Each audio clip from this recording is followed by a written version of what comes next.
चप्पल चोर बहू। गायत्री की बहू साधना यूं तो घर के कामों में अच्छी थी, लेकिन उसके अंदर एक बहुत ही बुरी आदत थी। वो हमेशा दूसरों की चप्पल सैंडल पहन लिया करती थी।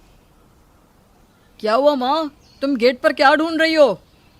अरे क्या बताऊं बेटा, जब से अपनी चप्पल ढूंढ रही हूँ मुझे मेरी चप्पल ही नहीं मिल रही। मंदिर जाना है पर पता नहीं कहाँ चली गई मेरी चप्पल। लगता है रात को कोई कुत्ता उठाकर ले गया होगा। अरे भैया, कुत्ते कब से चप्पल पहनने लग गए?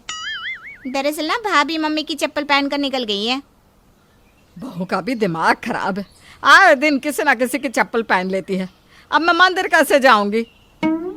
मम्मी, तुम मेरी सैंडल पहन कर चली जाओ। अरे रहने दे, तेरी एक कुतुब मीनार के जैसी सैंडल मुझे नहीं चाहिए।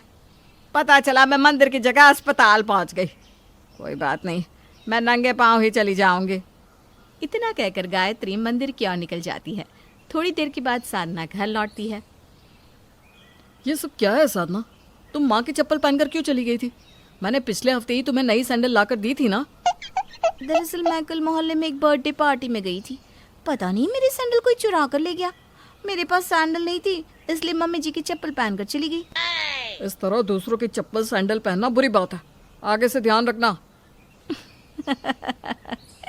लेकिन साधना तो आदत से मजबूर थी, वो कहाँ मानने वाली थी।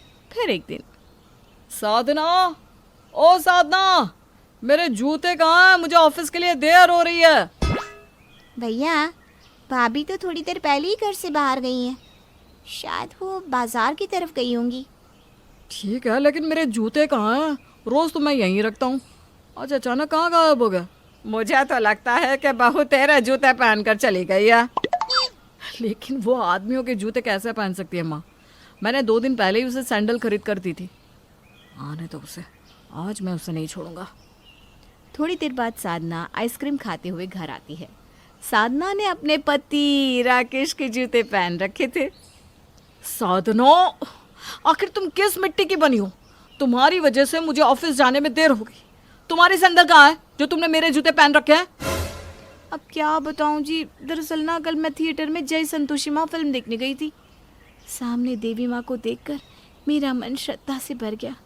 फिर मैंने अपनी सैंडल उतार दी और दोनों पैर कुर्सी पर रखकर बैठ गई। पिक्चर खत्म होने के बाद मैं ऐसे ही घर आ गई। मुझे सैंडल का ध्यान ही नहीं रहा। ओह, क्या करूं मैं इसका? कुछ नहीं हो सकता।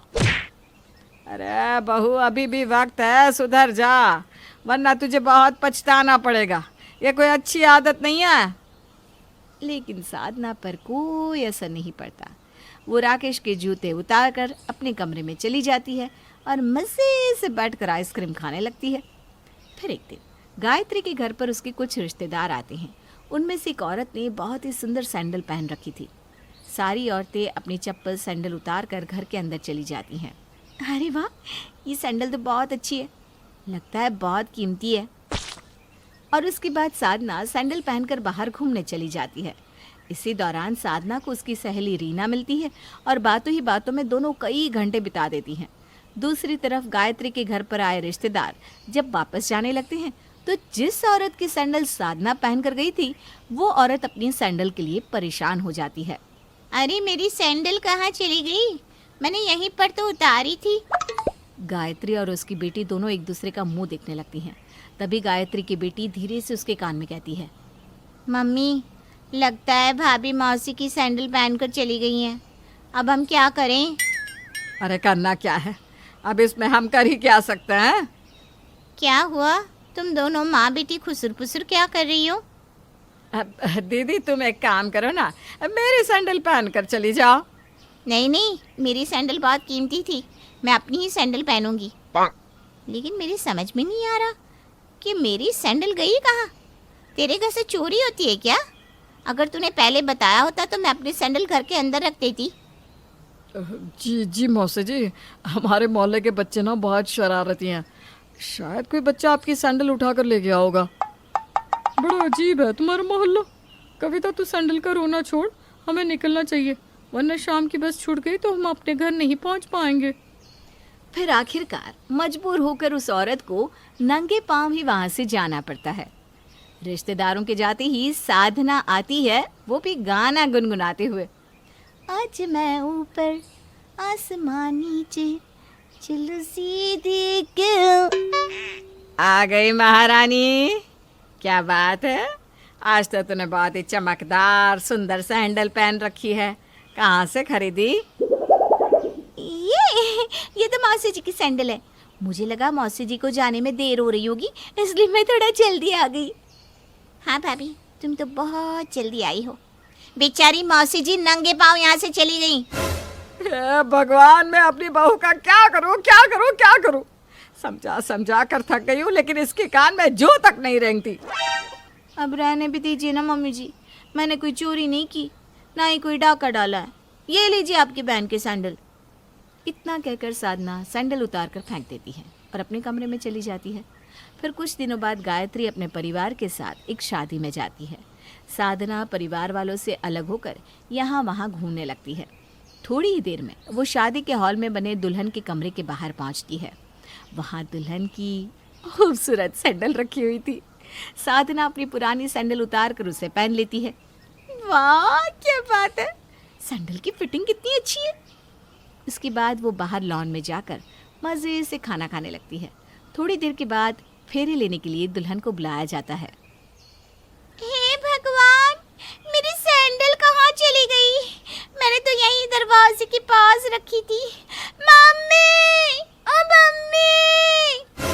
दुल्हन की मम्मी भागते हुए आती है। क्या हुआ बेटे, क्यों चिल्ला रही है? जल्दी चल, पंडित जी बुला रहे हैं। कैसे चलूं मम्मी, मेरी सैंडल चोरी हो गई। अरे बाप रे, ये क्या बोल रही है? तेरी सैंडल पूरे 50,000 रुपए की थी। फिर दोनों माँ बेटी नीचे लॉन में जाकर सभी औरतें और लड़कियों की सैंडल की ओर देखने लगते हैं। तभी उन दोनों की नज़र साधना के पैरों पर पड़ती है। दुल्हन फौरन साधना की चोटी पकड़ लेती है। क्यों रे चोरनी, मेरी सैंडल चुराने की हिम्मत कैसे हुई तेरी? चलो उतार मेरी सैंडल। दुल्हन को चिल्लाते हुए देखकर सभी लोग घेरा बनाकर वहां खड़े हो जाते हैं। साधना जल्दी से दुल्हन के सैंडल उतार देती है। मम्मी, ये कौन है? इस चोरी को यहाँ किसने बुलाया? अरे ये तो गायत्री की बहू है। अरे बेटा, मुझे क्या पता था कि ये इतनी बड़ी चोरनी निकलेगी। क्या रे गायत्री, तूने अपनी बहू को यही सब सिखाया है क्या? अब मुझे माफ कर दे नंदिनी, इसकी इन्हीं हरकतों के कारण मैं भी बहुत परेशान हूँ।